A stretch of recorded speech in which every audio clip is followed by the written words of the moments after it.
All right. Welcome once again to Obinna Show Live. Thank you very much for getting time to tune in. Thank you very much for buying your bundles and getting off your busy schedule so you can be part of this. Thank you very much. Welcome to Jumanji. Yeah, like we always say, this platform will bring for you motivational conversations, inspirational conversations, and sometimes intriguing conversations. We're coming live to you, of course, from Samaki on Othaya Road. Why do we do it at this place? The best joint for seafood. You want to try some amazing seafood, you want to sample them, this is a place you pull up and you enjoy with your personal person. If you've never been here, check the videos I've been posting. Alafu mankuli hapa unajaribu kula crab hivi na jazz inacheza. Si zile za G-bag. Even if she wanted to say no, she can do it. Yeah. And for this particular episode, I'm honored to interview one of the people that I've grown up listening to. I've been looking up to this gentleman. These are the people that motivated us to get into the rap game. Yes. I'm speaking about the one and only Collo, aka Mr. Collins Manjale. Tuendelee Ama Tusiendelee. Tuendelee. Asema? Kuna maeza zani wametutusi eti matendenezi ndani nina upozi na heri sisi hawa na virusi na kila mahali kama mambuzi na ningekimia ningenyamaza singejali ni venye rap John ilianza. Si ufanye the thing, man. Why am I doing the thing and you're right here? Nasikia kuna MCs fulani wametutusi ati lyrics zetu mazeni za upuzi. Heri sisi hawa wamejana virusi kumangana kila mahali kama mambuzi. Ningekimia ningenyamaza singejali ni venye rap John ilianza uchangani ukalimani ukaliani uhali gani MC lengo la kuroga ni kupata mali chapa matamshi ya changanya kama lugha ya Punjabi kubaliwa na wanati hata na mababi acha kujidumze hatari kutema na mimi nasema lakini tu ni safari wapi makofi bwana, si mpige makofi. Yeah, the OG is in the building, man. You guys don't know who this guy is. Let me take you back to school. The people who put Kenyan rap on the map. There were three gentlemen. There was Collo, there's Roba, Nyashinsky. Connected to Kleptomaniax. Yeah. Why is such a name? You know that's Kutegi. Founder ni Roba. Yendo alianzisha hiyo jina, yendo alianzisha group. Walikuwa ni yeye. Alafu sai Nyashinsky aka convince Roba Collo a join. Au ni masenior wangu, au ni ma big bro. So nikiwa form 2 alikuwa form 3. Okay. Na usually tukiwa Nairobi school tukiform your group ilikuwa very rare kupata a junior during entertainment on the stage. Okay. So nilibreak your barrier thanks to Klepto. So how did that name come up? Roba came up with the name Kleptomaniax. He's on who formed Klepto. Hamukupinga hiyo jina? Ilikuwa interesting. Sikuwa nime-interact na hiyo jina sana until nilijoin hiyo group. Hata mimi nikalaniwa word venye nilijoin group. Pero ile crew. Maze. Were you guys in Nairobi school? Yes, sisi wote. Familia Kibosi. Sema hivyo. You're born in money. Sema hivyo. Naweza sema tu seasons, maze. Maze. Nairobi school is a school that a lot of people nickname yenu inakuanga Patch. Yes. Patch inamaanishanga nini? Sijaelewa. Okay, so ile analogy mimi naelewa kuhusu patch ni hiyo uniform ilikuwa so expensive. Ikiraruka yani hawezi ende kuba ingine. So you have to fix a patch. Oh. I don't know. I stand to be corrected. Then I also went to patch. In my school we got a lot of Iraqis, bro. Kwanza tulikuwa patches. Si hata patch because there's ulikuwa matochi. Kwa Kinyasa ukienda hivi nikao na kam. Yo, I never understood. I'm like, what is a patch? Na hizo ma nickname too. Most of the schools in Nairobi they have those two nicknames. Yes. Beaches, Dago, Cabs. Hiyo ilikuwa Moi Girls, Nairobi, St. George.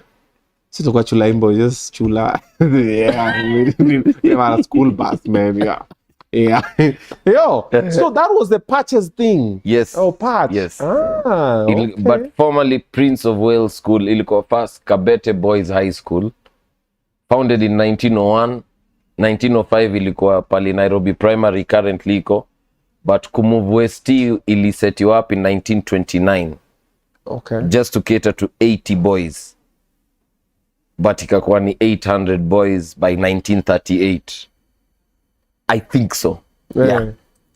I need to, yeah. So basically ni Kabete Boys. Kabete Boys. Initially. The former. Nairobi School is Kabete Boys. We have your history. Mukiongea na si iba pale kwa mafunky. Yo, your funkies were lit. Sana. You guys on the insider, bro. Maze, Patch ilikuwa ni lifestyle crazy sana. Na hiyo time inside, actually, tukianzisha group, ndo insider ilianza the following year. So si tulitangulia ku break through. A year later, insider ika-establish hiyo. Oh. Yes. Nice. Nice. Noma. Hey. Good stuff. I didn't know you were in Nairobi School. Unajua ukisianga watu wa Nairobi School, kuna hizi majina zingine watu wanadropingi Starehe, Alliance. Yes. Unaweza ku you come correct. Yeah, like, okay. Nairobi School ni noma juu ilikuwa ni place yenye ina sift out wase wanafaa kuingia marank. Yeah. Aro, kuna joke ilienda fulani juzi, cabinet yote ni wase wa Patch. Ni joke kama ni ukweli. Unajua kama ni ukweli si joke. Well, kuna some truth in it. Murkomen kwenda Patch bwana. Kuna some truth in it. Bwana, unataka kusema ati nani Kuria, Moses Kuria alikuwa Nairobi School. Zizi. Yes, tuambiane tu. Definitely. Moses Kuria na Murkomen. Hawezi kuwa. Hawezi kuwa alienda Patch. Sasa sisi yes wote maybe. Perhaps. Yeah. Yo, Mama County, kumeendaje hapa? Hujawekea hata Collo sukari kwa chai, umesimama huko umezuba. Pia umekuwa starstruck. Mpaka hudu. Hauliwani kwa hivi. Unaitwa Mama County. Waiter wa kipindi na lakini anaipea maua. Habari sana, habari yako Collo? Niko salama. Nilikuwa kuletea kahawa lakini mbona umejiletea sasa? Iko sawa. Mimi nakuanga fan wako. Wacha nikwambie nakuanga fan wako since childhood. Thank you so much. Kuna ile ngoma ile Tuendelee Ama Tusiendelee. Hebu nipatie ile basi yako ndio nikwambie mimi ni fan. Ndio ametoka kusema sahihi. Hebu nipatie. Part gani? Unakumbuka kumangana kila mahali kama mambuzi. Sianze tena. Kutoka na heri sisi hao wamejana virusi kumangana kila kama mambuzi. Kuna ile umeba wewe na Melina. Hadi nja. Wewe. Nifungulie ile kuna gitaa. Umeba paka na kina Camp Mula. Yes. Hebu pate basi Camp Mula hiyo. Gani? Section gani? Take over. My little. Party don't stop. Yes. Hebu nipatie kidogo. Let me give your body a job, employ a new technique. Work it, rock it like a cradle in bed. I need a freak.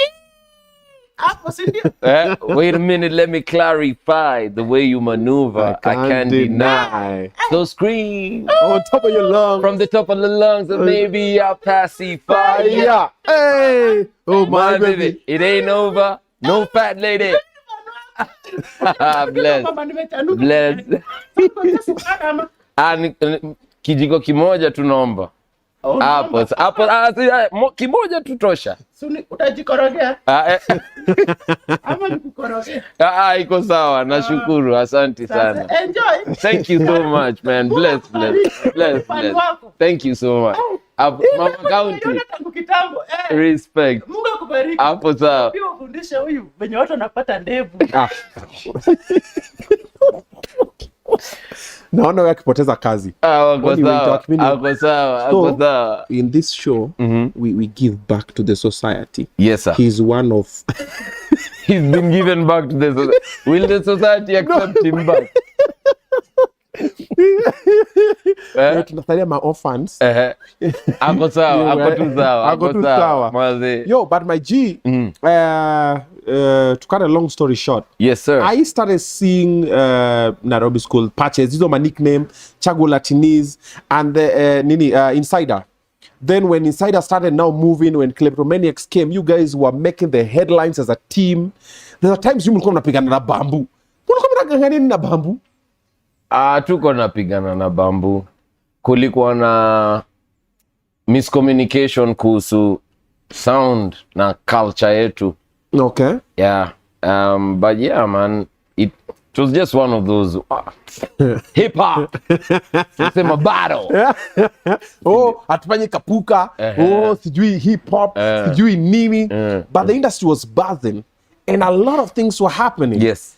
And then we saw Collo come and take over as a rapper. I've known you as a rapper because I was a rapper in high school. And we used to look up to people. So it's like my rap battle, we want to be like, we want to be like. And then you guys did a bit of some flows that were also not like hard rap. Like when you guys see the swing. Yes. You guys did, can I call them, I think, club vibe or? Let's just say, your time, there was a need for a fresh sound. Okay. And growing up, you know, hip hop celebrates 50 years. It celebrated 50 years last year. Okay. As a culture and also as a genre. As a genre. Yeah. And its impact globally is what we see today being celebrated. The impact of hip hop is culinary arts, the way we dress, the way we talk, the way we relate. Okay. And out of it imetoka Afrobeats. Sasa unasikia Afrobeats ina taft, it's the most sought after na amapiano. Unaona? But iko well represented from South Africa na West Africa. But the first popping, if you talk of Africa's pop culture, I believe ilianza Kenya. Kenya ndo gateway in terms of access to technology na fast growing infrastructure. So studios zilisetiwanga huku back in the 50s. Unaona? So hiyo ilitusaidia kuweza ku get access to information, especially kutoka majuu chap. So wale wasisi tuli grow up listening to kakina Kalamashaka, uko fulani Maumau. Mi nilikuwa attracted to the style of rap juu tulikuwa na get civic education real time. Okay. Na iko accessible kwa media hiyo time. But sasa leo alianza ku rap about real facts. Of course watu wenye walikuwa na control media hiyo time ni from the political class. So a lot of that music was banned, but that's how we used to write our music when we were in high school. Unaona, pesa, pombe, siasa na wanawake kind of music. That was the type of music we used to write. But when Radio Africa was setting up Kiss as a new station, our producer told us, these songs you rap, ebu finya pause kidogo, to craftini sound ya station. So zile mziki ambazo wase walisikiza ni the pop songs that Klepto did, but guys never got to listen to the hip hop, really like, you know, influential tracks, should I say. So people enjoyed the aspect of Klepto as a lifestyle and Hare, Tuendelee, swing. Hata Tuendelee nilikuwa naambia Mr. Liwali the other day, our former manager, I never thought Tuendelee would make it on radio. Because for me, I felt it was too lyrical and it was still representing the other side of us. Yeah. So when it got played on radio and then it became successful, I was like, okay.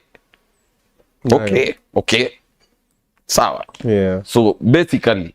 So it was more, let's call it pop, yeah? When you guys flipped. But it was for radio. For radio. It was for radio. Yeah, we were trying to create music for radio, but remain true to the art. Okay.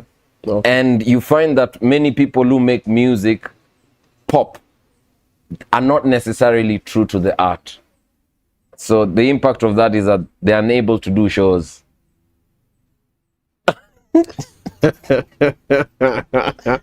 I see where you're coming. Hey, I see where you're coming. Mazi, ndo hivyo. Yeah. Oh wow, okay. But the game has really changed since then and now. If you look at the way things are happening, yes, I think now we are a bit on the fast space. Back then, things were like, even us were like, bro, me, I'm an underground rapper, bro. People had pride on being underground rapper because you're doing conscious music. Yes. Nowadays, I rarely hear people say underground rap. Guys are like, we are hungry, bro. Man, that's hungry. The thing. Yeah. But the reality is, pia, wale watu wenye wanafanya underground today wamefind space yao kwa digital transition vipoa sana. Yeah. Unanipata, kuna rappers ka Hopsin wenye si commercial but wako na audience big sana, unaona. So a good Kenyan example ni wa Cardinal. True. Unaona? True. Au hawaku influenceiwa ku make sound by radio. Actually, radio never played their music, you see, but they found a space. So kuna space, there's space for everyone. Okay. Tuka mkehare tuka. Bro. Yes. That jam. Amongst the songs that you guys did as Klepto, that jam, because the beat when you are in a dunda, bro. Who did that beat? It's by Ogopa DJs. Okay. Our first producers. Hare enye ni unique sound. It doesn't sound like any other song. Yeah. You know? Hiyo time tulikuwa tunajaribu pia kucraft sound yetu tu, kitu different yenye wasa wajezoea, na pia kudisplay that Kleptomaniax ni versatile. Okay. So atuko stuck to just hip hop as a genre, but the aspect of rap can be inaweza execute you on any beat. Yeah. Yep. So long as wasa wanaweza vibe nayo. Songa nayo. Nayo. Do you still remember your verse on that? I remember all my verses. Oh, okay. Zote. Lil Wayne better come for classes. Lil Wayne unajua ameandika mingi amesahau. Lil Wayne siku hizi akiperform anaandikiwa lyrics. They do a projector. True story. He actually the right for him is lines. Ni no. Performing so iko pale kwa teleprompter so anasoma ke. Hiyo labda alianza kuchoma mapema. Look at me when I'm talking to you. Alibless mapema. Mapema, ufai kuanza kuchoma mapema. Choma baadaye kidogo. Celebrate isha develop. Nipe kidogo ya Hare. Basi wacha niendelee kupiga makelele. Hata nani ali shout out your line? Anaitwaje? Prezo CMB maze shout out. Basi wacha niendelee kupiga makelele, tuko wapi kengeles, mamanzi hapo mbele. Sura nzuri na nywele, tumeshikwa na nyegesa, turuke sengenge, twende tukase gede. Hiyo ni flow. Flow. Baddest. Hiyo flow by this recite hivyo. Flow. Mbaya. Baddest. I'm sure the Gen Zs are like, huh? I'm like, Gen Zs, yeah. You see that God with a small G? He's one day. Bless. Millennials and the lost generation recognize. We know, man. Right now it's so nostalgic, like we're in a different space. So this interview is not even for you guys. This is for me. I'm a this one is for me for one. Man. Yeah. Yes. Swing. Who came up with that hook? Nyashinsky. Okay. Yes. Then the video concept? I did. Ya kushikwa sijui mnaweka wapi? Just trying to make it nini. So Roba's role was purely administrative. Okay. In terms of handling the monies, contracts, and now today he's a publisher. Nimeruka. But Nyashinsky's role was the music director. Okay. Yeah, come up now the music. So me, I was more of the front man in terms of connecting. So like I had the contacts of the producers. Mi nilikuwa ngamse out, nilikuwa kimbele sana, nilikuwa huko mbele kila. Nilikuwa BN wa group. Oh, okay. Straight bullet. There you have it, BN. Serves you right. Yes, yes. Oh, okay. Yes. What made the group to separate? Seasons. Oh, okay. Tulikuwa together for so long. Nyashinsky and I grew up in the same hood, so we were friends from childhood. Yeah. Then when he joined Patch, I wouldn't know that he had joined Patch until when I joined Patch. Then he introduced me to Roba. Okay. So from high school through 2001, 2, 3, 4, 5, 6, 7, after doing the US tour, Nyashinsky remained behind in the US, then Roba and I came back. Oh. That's how we disbanded, but Roba and I would continue to make music together, until I ventured into other areas within the creative space. Okay. Cool. Fast forward, Nyash has remained in the States. You're back. You're doing a couple of things. From nowhere, I just see you guy. This one, a good one. I'm like, wait. That then I'm like, who's that guy? That then I'm like, what? I'm like, that time I was living in Umoja, 10 Estate. Hey. And then I used to do shows in Tribeca, bro, with Fred Omondi, man. I remember, bro. And then you guys came. Kenya stopped. We're like, wait. Yes. And then there was that then in the video. That then die. Yeah, we're like, okay.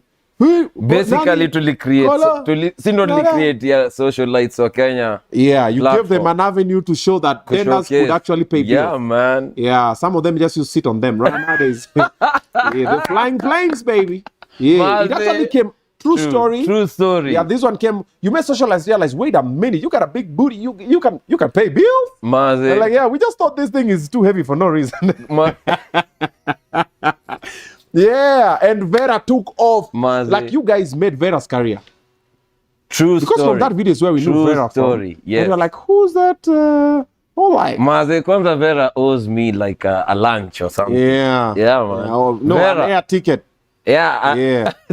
Because when she started, yeah, that's when the analogy for you cover the first fire, the bass started. We're like, yo, the bass can do. Okay. But man, and then later, bro, now she's glowing, bro. She's one of the sweetest spirits. That's true. Sana, that's you true. know, she was a friend from back in the day, and she was like, yo, man, I need to rock up. Yeah. But speaking of now, actually, video vixens, there's a story I need to speak about. When we shot Tuendelee Ama Tusiendelee, we did not even feel like shooting that a video first of all. Tulikuwa tunaonekana tunasumbuliwa. That's why mulika tu kwa meza na vitambaa kwa kichwa. Sasa concept leo tufanye, anikasema wewe ni sisi ni kimafioso cheze karata. Lucas actually, our producer, stormed into, tulikuwa tumehang out, yani the previous day I think tulikuwa tumechill trap kwa How Ya Nameless.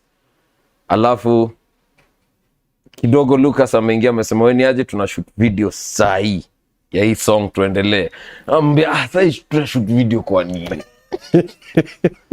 Hii song isha hit, sasa tuna need video ya nini? Anasema ndo hii hit sasa vizuri. So sasa nilikuwa na need madem. Hii ni story, true story. Labala aliniambia, Labala shout out Mau. Labala aliniambia maze Collo niliona hiyo video, sikuwa yona mademo wa Brown kwa video. Ya wa Kenya. Hiyo ni interesting sana, unaona. So ni interesting juu tuli break your ice ya madem to make it okay for girls to be in the video and to actually start earning a living out of being video vixens, to make it a profession. So special shout out to that Dendai. Vera, you owe me lunch or coffee. Yeah, that's what's up, bro. That video came out. Kenya stood on a standstill. How did that collabo come about? Because we didn't see you coming through. Because Punit were like huge. Then you guys mlikuwa mesambaratika. You moved on with your life. From nowhere, and Collo. I'm like, huh? I'm like, Collo.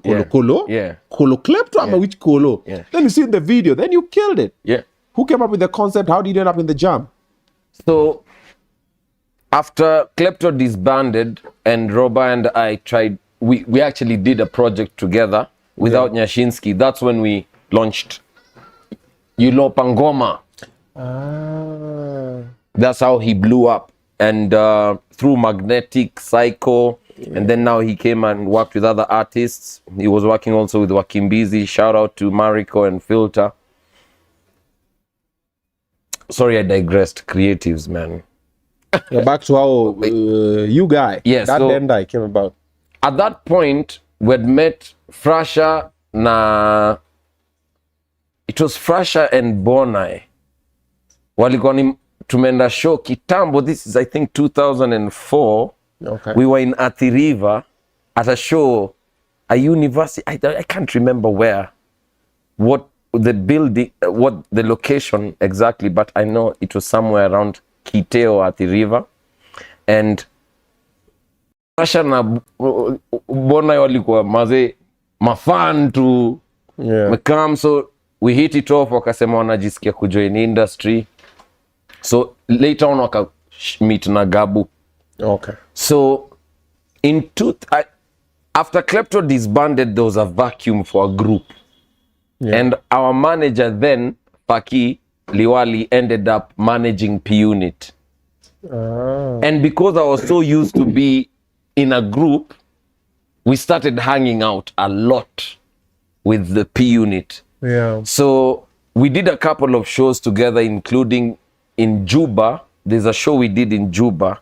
And while we were in the car heading towards the concert, we were vibing to the Bam Bam rhythm in the car. So beat imekwa hiyo pom pom pom pom pom pom. So Gabu ananiambia, hebu ile kitu we imitate wase wa rugby, wase wanendanga, unajua kuna certain breed of Kenyans kutoka Kanairo. You guy my guy.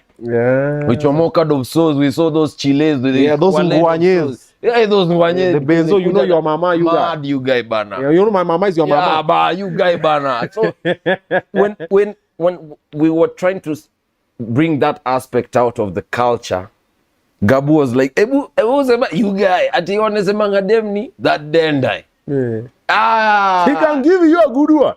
Tulitoka straight Juba ka tumeenda studio kwa Msioka. Song ilirekodiwa, I think the following day or 2 days later, the song was out. Hey, you guys were hungry. The vibe was just like, the vibe was okay. Right. Songe nayo. Nayo. So that's how you guys came up. The video, I know Bonai pulled it together to see Clarence Peters from Nigeria, the director. Alikam kushoot. So this is the same guy who shot the video for Party Don't Stop and Addicted by Camp Mula. So he came, and the rest is history, man. Yeah. That's another jam that also made the country. And speaking of jams that were making the country, there was a group called Camp Mula. Yes. Bro, we used to look at that group. They were so put together. Nigerians were Akina Whiskey were looking at them. They're like, what are these guys doing? Yes. And somehow, Collo is just in between there, sir. I've been seeing you, and I'll tell you another story of where I saw you a place where you didn't have to be, but you took it over away from me. You need to tell me that. I'm gonna tell you just after this. How did you end up in Kamula? Like, they were never even doing collabos with people. Yeah. But somehow Collo is just there, hey, my baby. I'm like, what? Kamula. So in the process of Klepto disbanding, Roba introducing me to Ulopa, I was already hanging out a lot with Mr. Special shout out to OG Kibukosia. Yeah. Guido.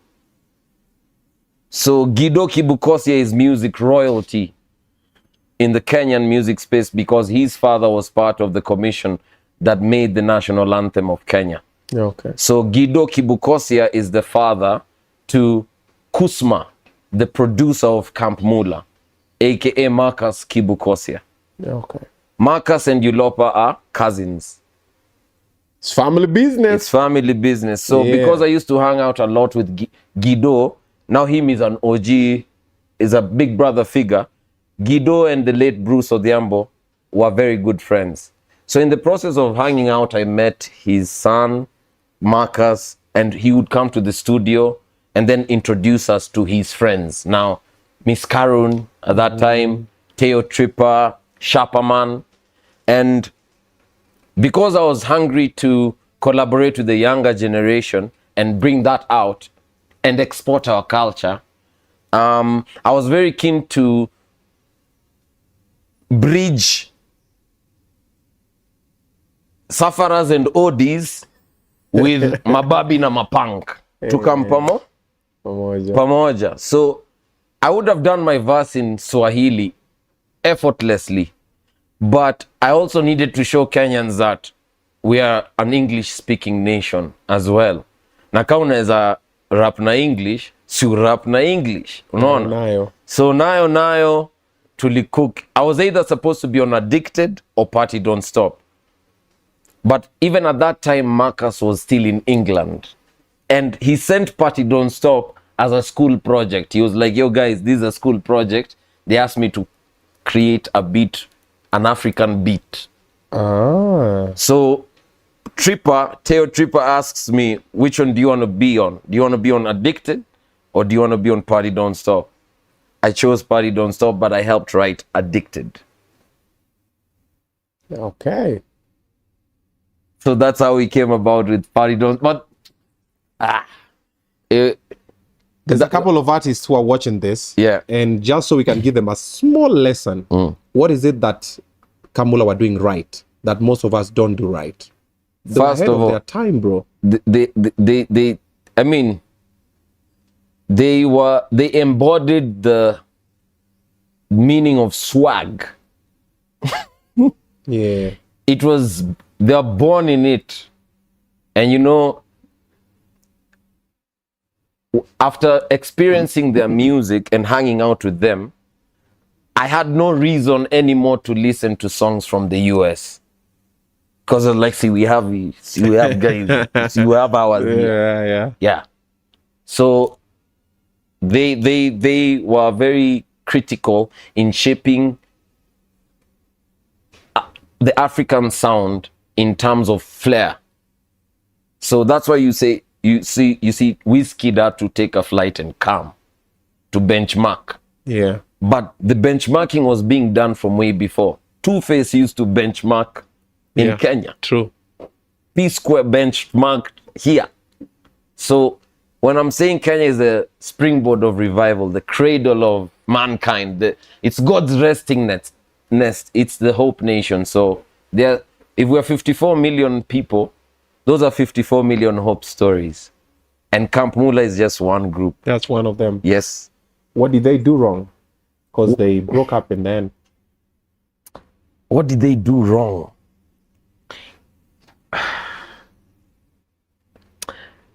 To be quite frank, that's a very good question. We wish Kamula would still be here, bro. Like we're waiting for the day they will come back together and we're like, yo. But somehow, even Klepto, what did Klepto do wrong? What did you do right? We're waiting for the day Klepto will be back. We're like, yo.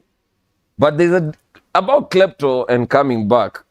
Kwa ile Aminia Nyashinsky aliaddress, alisema, Klepto mtarudiana lakini, kwani hatujai achana.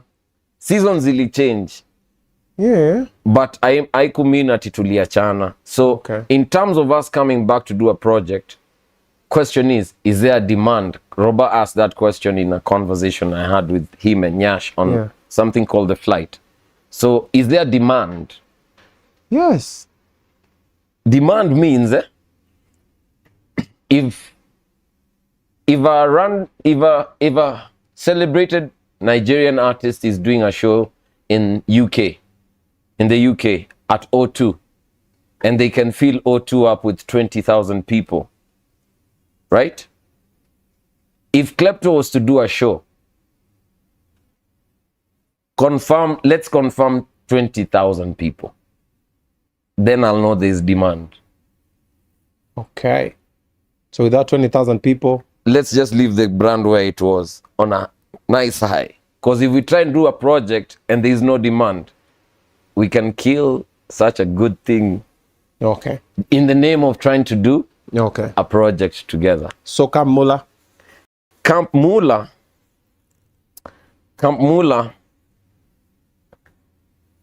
again, is a very significant pillar to African youth. I don't know how to describe it. If you go to SA today, for instance, and you ask a certain generation, which Kenyan artists do you know? You'll be shocked that they don't know Sauti Sol, but they relate more with Camp Mula because of the kind of impact they had. And we need to do like a case study about Camp Mula because the sound, the freshness, the lifestyle. With you, bro. Everything was just... It was it was in its purest form. Yeah. And I guess I'll say it's a lesson. So instead of crying about what happened, you pick the lesson and you make something out of it. Okay. Yeah. Because where they are right now as individuals, they're doing really great stuff. Yeah. You know, and they've outgrown themselves, you know. I know Lady Caron is doing beautiful music. The same for Teo. He's into radio. Sharpa is still on the grind. And Uncle Sharps.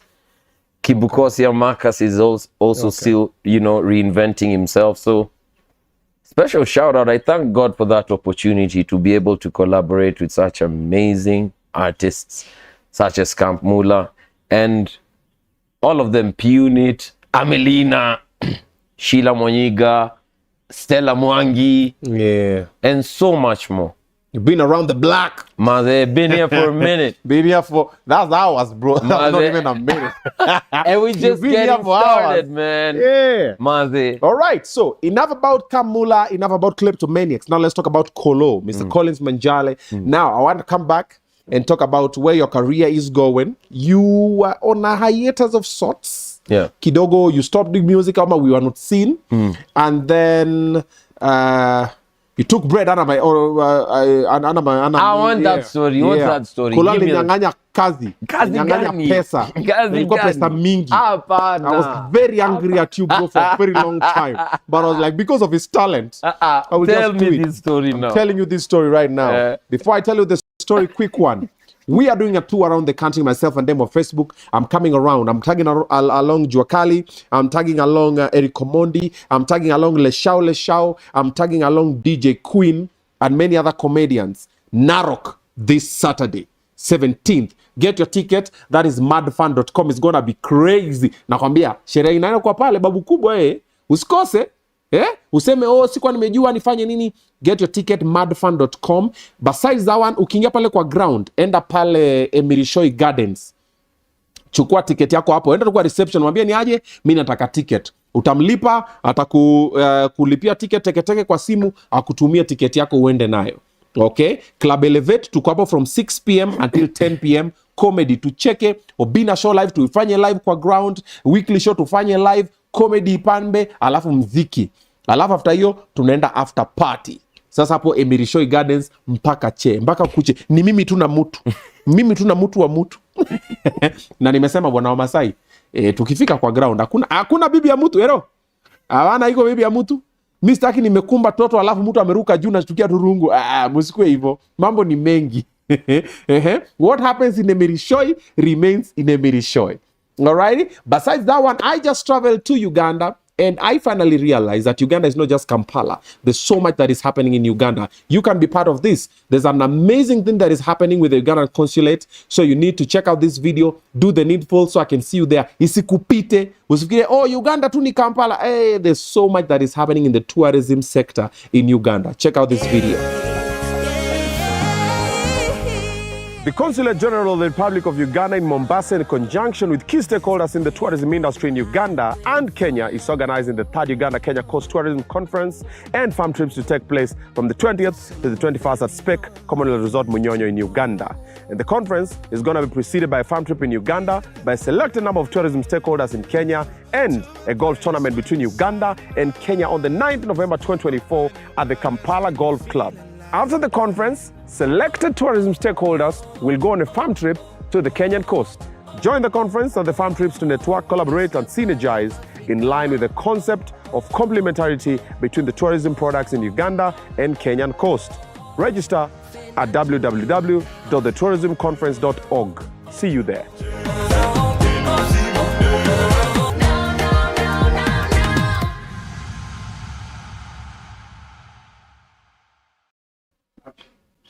Alrighty, there you have it. So changamka teke teke. Tomorrow morning I'm gonna be in Mombasa in the morning because we're doing the media launch as well in Mombasa. Last week we were in Uganda for about 8 days. We went to the River Nile. Hey, yeah, hapa kuna mtu ameenda River Nile? Exactly. Yeah, ile mulisoma kwa Biblia. Yes, that one. Yeah, mimi na Yesu. Tembea na Yesu. Hapo sawa. All right. Also, if you want to study production, you want to study something that I'm doing over here, this videography, photography, you want to study editing, graphics, design, anything to do in the production space, Gold Child Media Institute is a place to go to. They're going to equip you with the knowledge that you need so that ukiingia hapa kwa hii content creation, unakona kamera, unataka kushoot, unataka kufanya nini, usinge tu kibonzo, nafanya aje, ujue hata ku-optimize ni nini, ujue kutengeneza thumbnail unatengeneza aje, ujue kushoot video quality, kuedit vipoa inakaa aje. Yeah, ongea na Gold Child Media Institute. Wako pale Town Development House. Mwambieni Obinna amekutuma wakupatia ka discount hapo kulipa semester ya kwanza, wakupatia na lunch voucher. Alrighty. Going back to the conversation, I'm hosting an OG, man. This genius shaped the music industry in Kenya. Yes, he was in a group of some other gentlemen as well, but we've been looking at what he's been doing consistently. And in the hip-hop field and the hip-hop space and music and arts, he's been among the people who have played a pivotal role in shaping it. Most of us, we are products of him. All right. Even most rappers will tell you, man, Collo alikuanga kaza kuplo, da da da da. Yeah. So besides that one, he also does a lot of, what's it called, agency work. Yeah, you worked in an agency for a while. And I think through this agency, ndo penye ulinyang'anya pesa. Yeah. So what happened is this. I'm chilling in my crib that time. I think I was living, Nebula's and the rest of the guys. I think I was living with, 7 men in my crib. And I get a call from some agency. I think it was Canada or someone. Yo, hey, this Obinna. I'm like, yes. Oh, so there's something we're doing. It's called BYOB. It's called BYOB. Orange Beatia Street. Beatia Street. Orange Beatia Street. Orange Beatia Street. There's this campaign we are doing. Artists will be doing da. We need to host them. I was like, oh, okay, cool. We spoke. And then we spoke money. Bro, I think they're going to pay me 700,000. Was it per month? I think it was per month. And then it was going to go, I think, for a number of months or something. Bro, I hung up that call like this. I slept on the floor. I was like, Mama, we made it. I'm rich. I danced upstairs. Hey.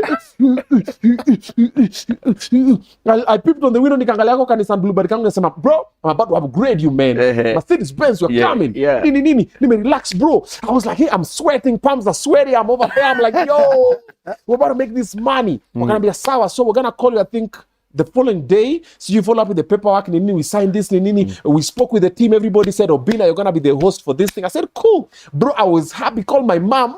They called me, man. You know, during that time, finances were not financing. I was so happy, bro. I'm like, yo, music. Then I'm going to be hosting musicians. Then I'm going to be paid this. It was a lot of money. Tomorrow, nobody calls. I'm like, 1 week later, and then you know, you don't call back the client. Because if you call back the client, then they have the upper hand. Yeah. The one who falls first is the one who loses. So like, I'm not going to call them. Wacha nijifanye staki hiyo pesa.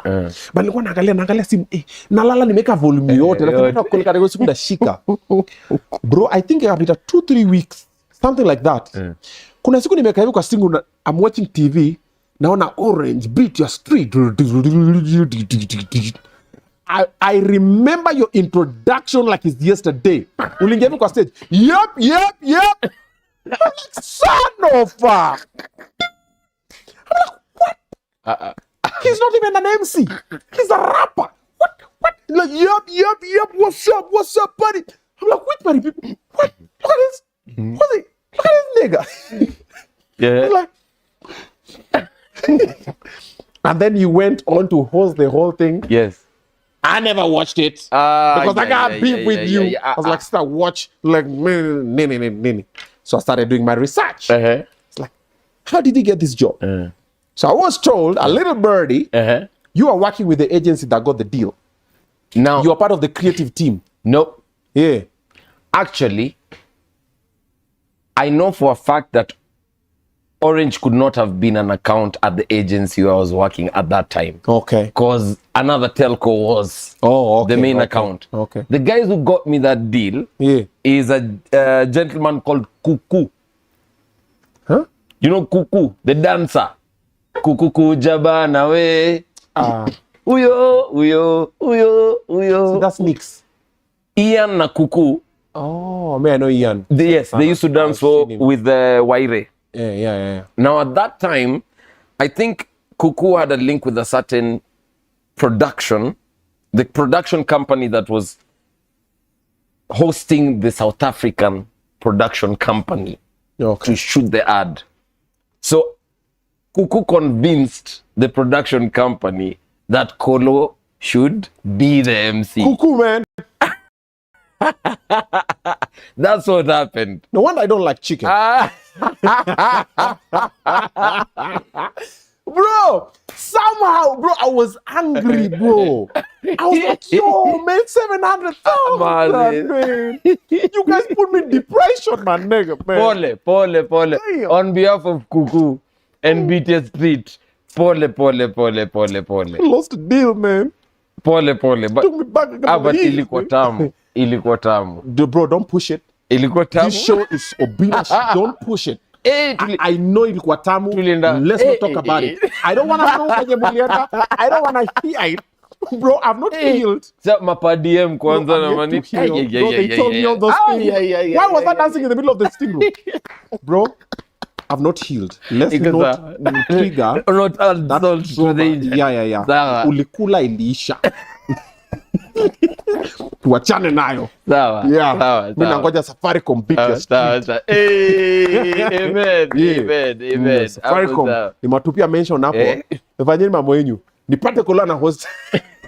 Maze. Bro, I was stressed. I was deep. I was like, man, bro, nilijifungia. I think I think like a week.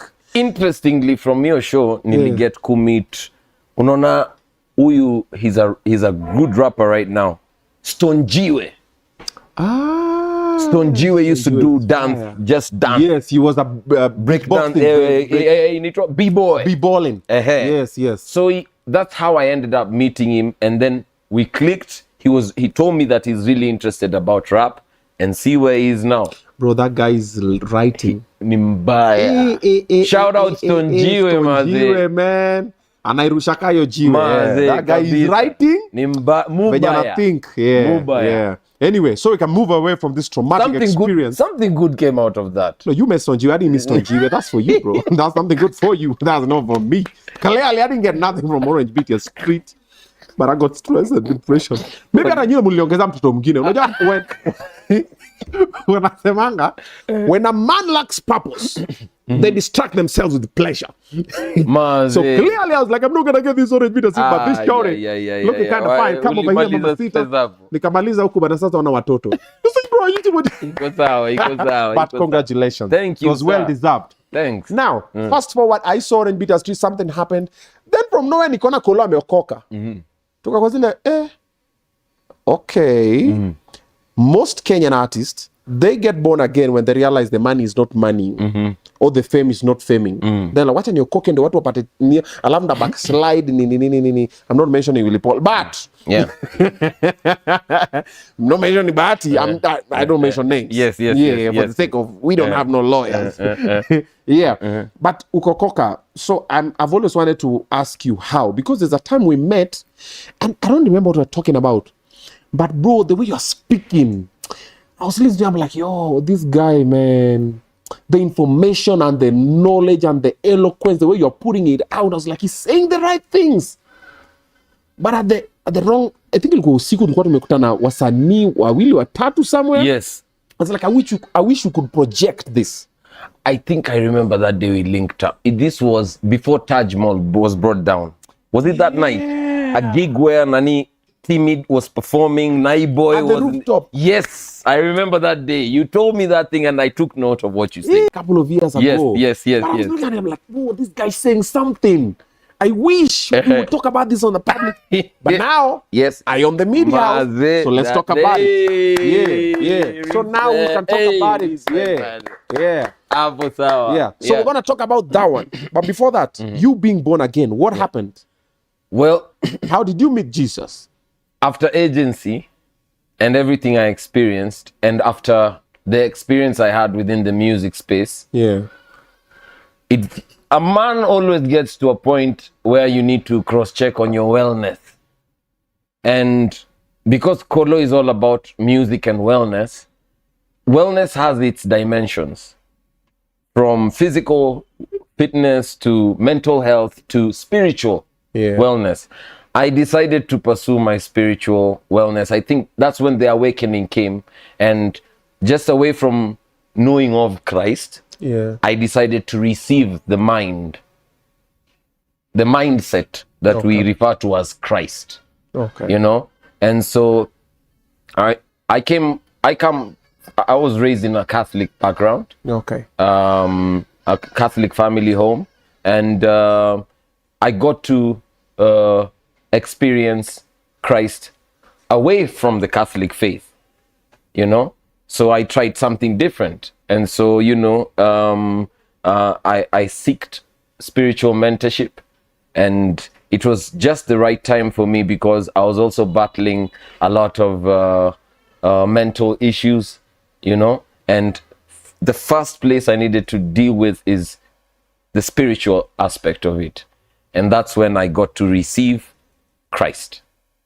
Yes. And it was a process and a journey before I came out to the public. So in between us meeting that night and me going public, I went public later, I think 2 years later. About my salvation. I came out in 2016. But that time we're meeting, I think, was 2014 and 15 beginning. 15, somewhere there, yeah. You said during this time you're going through a mental health situation. You want to talk about it? After agency. You know, agency is what controlled the corporate side of the business side of the creative cultural space. So if any company wanted to communicate, they would go through the agency. Right? So the agencies played a huge role in dictating how things moved. And when I was there, I got to just I got to there was a lot revealed that was too much to fathom, and especially some sinister aspects of how things are done. I have a friend of mine, she works in an agency, I'll not mention which one. I'm not sure if she's still there. She's very suicidal. She's always depressed, but she has a very good salary. She has a son, and she comes from a very good family, and she's okay in life. Like, there are people who look at her like, I want to be like this person. But anytime I always meet her, she's always in the hospital because of a situation. And she says that most of the pressure comes from her agency where she works at, because the pressure and the deadlines and the bosses and the toxicity that comes with that environment. And I'm always looking at her like, yo, I wouldn't want my agency to be like this. Me, I work with my people. We're easy. I don't, if it can happen, it can. That people, you know, you have to. Then they're always just working and nothing. And then most of the people who work in agencies are alcoholics. That's another most thing. Of them. Yes. And others are in other into drug abuse. Substances. Yeah. And I'm just like, yo, is it that bad? It's crazy, especially from the business hub of East and Central Africa, because it's the best marketplace. And so for me, what really I was yet to learn a lot more is, why are the natives constantly getting a shorter side of the stick? Because the people who look like they're thriving again are not the native. So apart from that, you know, you also want to wake up to the fact that then wealth, or what you call prosperity, is not necessarily having a lot of money. Because we made a shitload of cash, or so we thought. But did that money help us in any way? Not really. No, because, I mean, what was happening while money was being made? You know what I mean? So it was a transition, and I thank God for the word and scripture. And I thank God for the mind of Christ, which I say is a mindset, not a surname. And Christianity is not just a religion, but a lifestyle. But there is a religion called Christianity. Which is, in this country, unfortunately, has been downplayed for the longest time. And, you know, I remember when we just came back from the US and Roba and I were trying to do our music, I tried to release music then with Roba, but at that time stations were telling us, hatuwezi cheza hizi gospel, because after the 2007 election, there was a post-election violence. Yes. It disintegrated the fabric of culture that we had worked to bring together. So in the process of that, many people who occupied spaces in the new season were not conversant of the social. So you found people who were in positions, and because there was a demand for soulful music after what had happened, Kenya has been a great consumer of reggae music because it's conscious. But then now the demand because of what happened was gospel. Then there became a gospel industry. After Safaricom put out about 100 million shillings for a Safaricom tour. So all the artists who were in the secular moved to become gospel. For what? Not because they were saved. Put bread on the table. Because there was money had been put. I even did a song in 2010 called Kwampole. And I say in a line, MCs na wameza, ndatoa ngoma niite gospel nioneka DJ atacheza. And they did it. Unaona? They also release songs and they just throw a Jesus name in there. Yeah, so long as I mention, yeah. So it's interesting, but you know, it's part of wellness. Yeah. I feel like there's so much you're privy to, and you're kind of not also saying them. There's so much you want to say, but you don't want to say, but you're like read between the lines. Mazi. You don't want to let it rip, bro. This will be a show live. Sometimes you just let it happen. Tunayangusha. Tell me. Let it happen. I'm here, bro. First, I've seen the theory for gatekeepers in the industry. Mm-hmm. You went through that?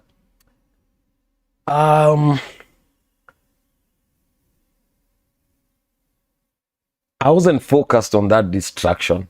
Okay. Let's just say that. Okay. If they existed, that was not my problem. Okay. Because when we were doing our music, when we started recording music, it was purely for the art and putting out dope stuff out there. Okay. So that's what our focus was. And that's why I was very key to seek out the right producer. So even how Ogopa DJs trained us to approach our music was in its most professional stage, even if it wasn't all that at that time. But you could compare, because I mean, there was the Caliph Records who, you know, with all due respect, they did what they did, big stuff. But you couldn't compare no Caliph to Ogopa DJs, bro. Yo! No, any respect. Okay. You'll only talk about Caliph or Ogopa. That's it. Yeah. But you know still the way Ogopa. anaitwaje yule boy wetu? Which one? Kendrick alisema there's no big three. It's only big me. Oh. Okay. Okay. Sindio? Yeah. So I thank God for Gopa DJs, because they took professionalism seriously. True. And that contributed a lot to how we did our work. So, yeah, man. All right. Let's get spiritual a little bit. Yeah. A couple of people said there's no God. Uh-huh. What do you say about that? It takes faith for you to believe that. Okay. Yeah. So if you believe there is no God, you're bado ni imani. Okay. Oh, wow. Okay. I didn't see that coming. Yeah. True. Think about it. Yeah, man. Yeah. Also, we have a lot of people who are in the religion space. Let me not say spiritual space, because most of them are spiritual. But they're doing it for show. They're doing it for money. Yes. Like from church leaders to whatever. Will you agree with that? Yeah. Yeah. Well, religion is a sphere of influence. Yeah. And it exists alongside 6 others. According to NLaw 2012, it handles and caters to the spiritual matters. Now, religion, and I believe there are about over 2,700 religions that exist today and counting. Christianity alone has about 38,000 divisions in itself. Yeah. So I believe it has a lot to do with political decisions. Okay. They use religion to run people and the economy. So religion and government, They marry. they are one thing. Yeah. Church and state. Okay. Okay. Let's look at the music industry. Yeah. In Kenya. Mm-hmm. There's a conversation that our music is not international. We've seen the conversations. We don't have any international artists in Kenya. Then also the people are saying Kenyan artists are doing mediocre music. Let's do better. What's your take on that side? In my opinion, I believe Kenyan artists, especially in Nairobi, are the dopest artists in the global family. Okay. Because from the history and the experience we've had,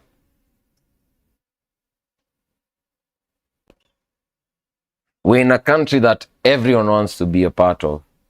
That's true. You know, when we talk of being a springboard of revival, even within our region of East Africa, the Rwandese, South Sudanese, Burundi, Congo, Tanzania, Uganda, and now Somalia, who just joined in, have found hope here. We are a English-speaking nation and Swahili. We can transact in any way and still keep it local with our vernacular. Okay. So we've had to work with close to nothing, yet we had everything, you know? And even when we were oppressed artistically, even as creatives, and someone once said, musicians in Kenya have brutally been exploited. That's why I respect Kenyan artists, because they've had to work with close to only what they have. True. You know? So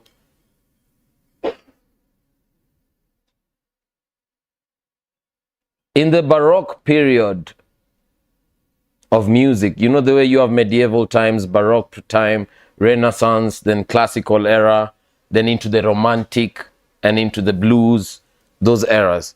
During the Baroque period, it was important and necessary for you to study music in Europe. If you didn't study music, you're considered nika auko. Yeah. And so their appreciation of music sets them apart culturally. Because in my opinion, music is the most effective tool for communication. I strive to be the best communicator. I might not be, but I know I can't afford to be miscommunicated or even worse, excommunicated. Holla at your boy, but don't lose your voice. Boom, boom. Yeah. Yeah, but man, yeah, I like Kenyan. I respect Kenyan artists, producers, anyone who's been interested to help management. It's not easy, you know, and that's why even for you, I respect you and your team with what God has enabled you to bring together. And apart from the entertainment, I know you're going to influence millions of people. That's what's important. All right. That's the way to go. Hey, watu hapa maakili zimeenda shule. Usikia tu medieval times, baroque. By what? Yes, shule ilibidi turudi bana. Maze. Yeah. Wako jaba kusema Buddha amesema nini jo? Yeah, huyo mzee amesema nini hiyo? What's Collo currently working on? Apart from working to finish my school project, I'm working on music, on the production of music, and just making sure the team is intact, because you need a team to be able to do your creative. There's an EP I'm hoping to bring out sooner than later. Okay. Yeah, hopefully September, end of September, I hope I can be able to drop it. Okay. It's called DEP. Yeah, the picto. DEP. If you don't know what that means, you are a Gen Z. A Gen Z is not informed because also we have some Gen Zs who've done their homework. Yeah. True. We have some Gen Zs who are well informed. Yeah. We got some Gen Zs who know their shit. Yeah. Sindio. Yep. So, EP coming soon. I just dropped a new single recently. Inaitwa Cheza Biggie. Produced by Ogopa DJs. Umekwama huko? Nimerudi ku celebrate my original production house, because I've worked with so many producers in between. So for this one, I just wanted to pay homage to the guys who made it possible. So Cheza Biggie basically ina represent what not to do. Usicheze ndogo. Usicheze ndogo. Cheza Biggie. So it's just basically trying to help improve mindsets in thinking big, playing big. If you listen to the music, to enjoy the lyrics and the storytelling in it. School, EP, new single out as I work towards my performance, my music performance. That's something that I'm really working on. Okay. My show, my music performance. That's it. Yeah. These guys in school is studying music, eh? Yeah. Unawajua unasoma? Tunasoma maze, lazima tusome. Yeah. Lazima tusome na hawezi maliza kusoma. Baraton. Kabarak. Yeah. Studying music at the School of Music and Now Media. Yes. Watu wanasomea hii kitu. Wengine wanaiwing tu. Maze yawe. Yeah. Masomo ni muhimu. Yeah, ni muhimu sana. So a step at a time tuki grow. Do you have a podcast? Do I have a podcast? I don't think I have a podcast. No, I don't have a podcast, but I've tried doing like 2 podcast events where it's called The Flight. I started off with hosting the guys I started off with, Nyashinsky and Roba. And then later I also hosted Bruce Newton, who I did with Bazokizo. Yeah. Yes, just that. Okay. Yes. Think the direction for awakening. Think the direction for mental wellness. Gotcha. Yeah, I feel that side would be more, it's a space that not a lot of people are taking in. We have a lot of men who are broken. Yes. Men who have lost purpose, men who lack mentors. Yes. Men who are really looking for, they don't have an avenue. And they don't have people to tell them, yo, listen, if you're in this situation, think this way. Yes. Because sometimes it's a matter of the way you think about a situation. Yeah. I've been in situations where I'm like, oh, I'm fucked. Then later you're like, wait a minute. Why was I thinking, this was, you didn't look at it at different. Yes. So I have a strong feeling we've had other conversations with you on the side about other things that when you talk about, people be like, wait a minute. Did this guy just tell me this and this and that? I think, try it. Nothing to lose. Weekly, you have 1 episode every week. Shoot with your phone, put it on a YouTube channel, call it Collo something. Let it roll. You never know. Well, I set up an NGO in 2015. Yeah. And then intelligence confirmed us in 2018. Yeah. It's called Psych Foundation. That's Sauti ya Kijana. Okay. So I reach out to like at-risk youth, but more so young hearting boys.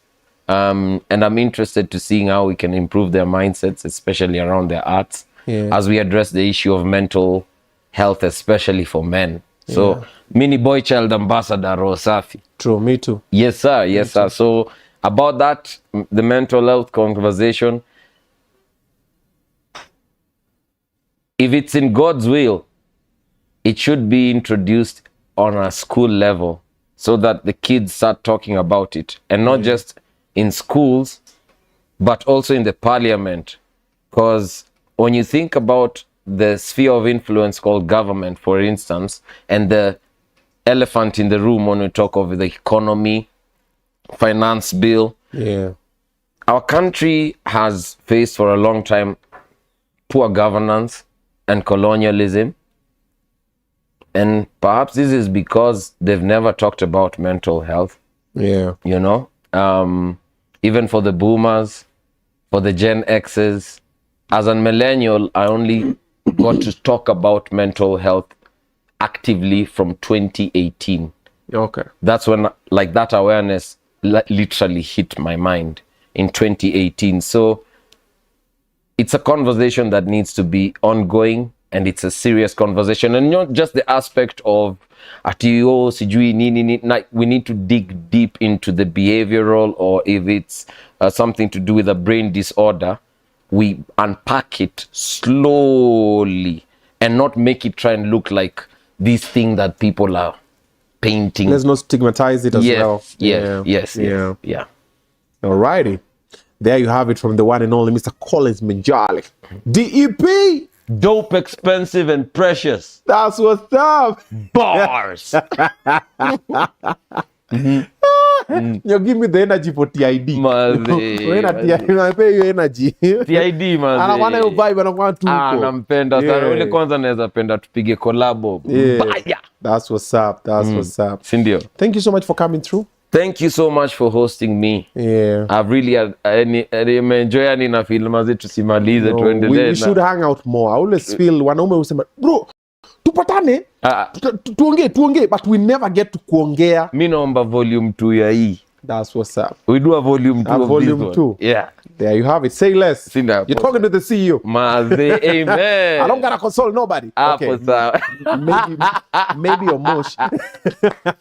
Nice. Thank you for coming through. Thank you so much. Thank you guys for watching. Support Collo in all his social media platforms. Wambie wanakupata wapi social media? Kwenye social media, just Collo.